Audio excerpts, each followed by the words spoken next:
Kapag umiyak ang iyong baby, hinahayaan mo lang ba? Or tinutugunan mo agad? Panoorin kung ano ang dapat mong gawin bilang isang magulang.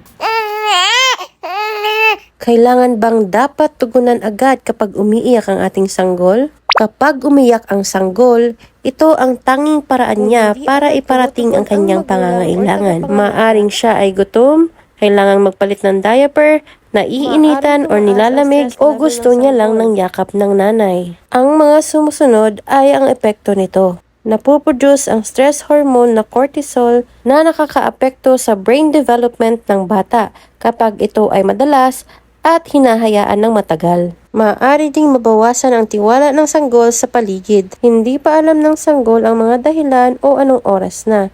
Basta ang alam niya lang kung merong mag-aalaga o wala. Maaari din siyang lumaking anxious or clingy. Dahil hindi siya sanay na may tumutugon kaagad, nagiging takot siyang mapag-isa.